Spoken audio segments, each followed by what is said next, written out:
अब हम लोग डिस्कस करेंगे विलियम वर्ड्सवर्थ की एक और पोएम जिसका नाम है टू अ स्काईलार्क। अगर हम टू अ स्काईलार्क की बात करते हैं तो इसको कब लिखा गया, सबसे पहला क्वेश्चन है हमारा, टू अ स्काईलार्क कब लिखी गई? 1825 में इसको लिखा गया है, बी ऑप्शन हो जाएगा हमारा।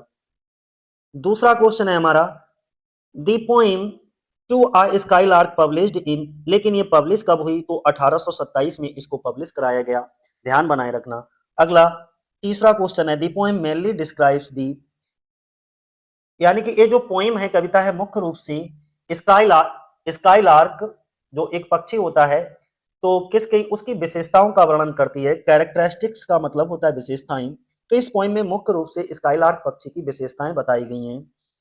अगला चौथे नंबर का पॉइंट है हमारा, वेयर डज द स्काईलार्क सोर, स्काईलार्क कहाँ ऊंची उड़ान भरता है? SOAR का मतलब होता है ऊंची उड़ान भरना, तो हाई इन द स्काई, आकाश में ऊंची उड़ान भरता है। पांचवा पॉइंट है, what does the skylark do while soaring, ऊंची उड़ान भरते समय स्काईलार्क क्या करता है? तो स्काईलार्क गाता है, सिंग्स, जब वो ऊंची उड़ान भर रहा होता है तो वो चहचहा रहा होता है, यानी कि सिंगिंग कर रहा होता है, गा रहा होता है।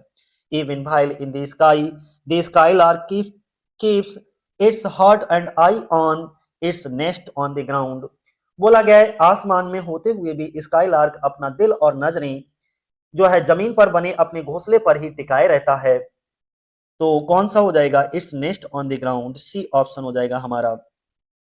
सातवें नंबर का पॉइंट है, when the skylark returns to its nest it, बोला गया है कि जब स्काईलार्क अपने घोंसले में लौटता है तो वह अपने पंख समेट लेता है और गाना बंद कर देता है, यानी कि फोल्ड इट्स विंग्स, अपने पंखों को फोल्ड कर लेता है, समेट लेता है, एंड स्टॉप सिंगिंग, और गाना बंद कर देता है, सी ऑप्शन। आठवें नंबर का पॉइंट है हमारा, द स्काईलार्क सिंग्स, स्काईलार्क गाता है, क्या गाता है? पूरे साल भर, तो ऑल द ईयर राउंड का मतलब होता है पूरे पूरे साल भर वो गाता है, सी ऑप्शन हो जाएगा हमारा। 9 नंबर का क्वेश्चन है, द स्काईलार्क कंपेयर टू, यहाँ पर स्काईलार्क की तुलना किससे की गई है? तो बुद्धिमान लोगों से की गई है, wise man, C option. 10 number का क्वेश्चन है हमारा, where does the nightingale sing, nightingale कहाँ गाती है? तो घने जंगल में गाती है, in a shady wood, B option हो जाएगा हमारा। अगला क्वेश्चन है 11 नंबर का, the skylark enjoys the privacy of, skylark जो है वो एकांतता पसंद करती है, प्राइवेसी पसंद करती है, तो किसकी? यानी कि स्काईलार्क को शानदार रोशनी की, यानी कि enjoy the privacy of glorious light, तो क्या भरा जाएगा? सी, स्काईलार्क को ग्लोरियस लाइट की प्राइवेसी पसंद है, मतलब शानदार रोशनी की एकांतता उसे बहुत ज्यादा पसंद है।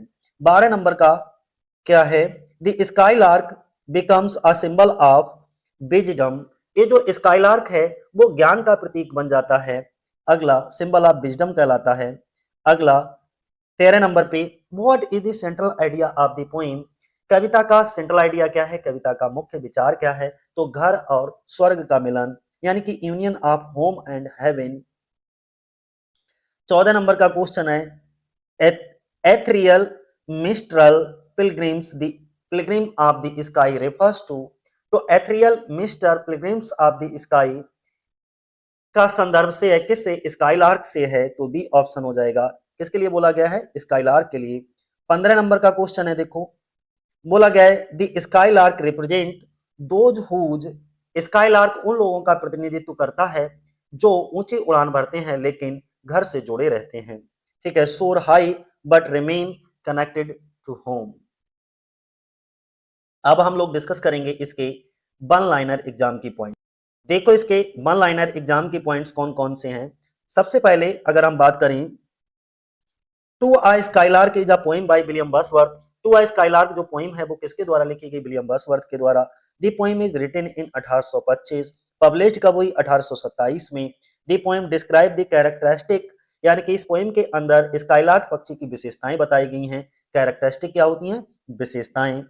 पांचवा पॉइंट है हमारा, the skylark source high in the sky, ये जो स्काईलार्क है आसमान में बहुत ऊंची उड़ान भरती है। It sings while flying in the air, ये हवा में उड़ते हुए गाती है। सातवां पॉइंट है even in the sky it keeps its heart and eyes on its nest. बोला गया है कि आसमान में होने पर भी इसका दिल और नजरें अपने घोंसले पर टिकी रहती हैं। आठवां पॉइंट है the next of the sky the nest of the sky lark is on the ground, यानी कि स्काई लार्क का घोंसला जमीन पर होता है। अगला बोला गया है it returns to its nest at its own will, यह अपनी मर्जी से अपने घोंसले में लौट आती है।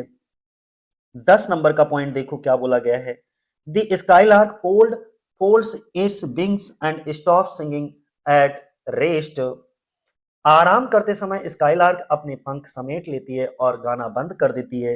11 नंबर का पॉइंट है it's song can be heard even when it is high in the sky, जब ये आसमान में बहुत ऊंचाई पर होती है तब भी इसका गाना सुना जा सकता है।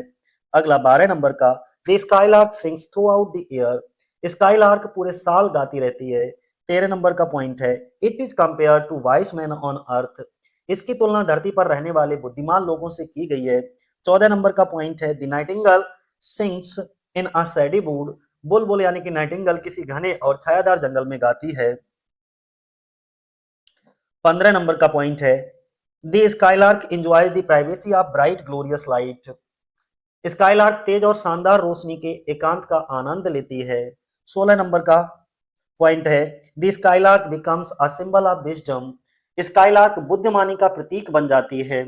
17 नंबर का पॉइंट है it represents balance between high ideal and home life, बोला गया है कि ये ऊंचे आदर्शों और घरेलू जीवन के बीच संतुलन को दर्शाती है। 18 नंबर का पॉइंट है the poem highlights the union of heaven and home, यह कविता स्वर्ग और घर के मिलन को उजागर करती है। अब अगर नेक्स्ट बात करते हैं 19 नंबर पे ethereal minstrel refers to the skylark, ethereal minstrel शब्द स्काई लार्क के लिए इस्तेमाल किया गया है। और 20 नंबर पे the tone of the poem is admiring and philosophical, बोला गया है इस कविता का अंदाज तारीफ करने वाला और दार्शनिक है।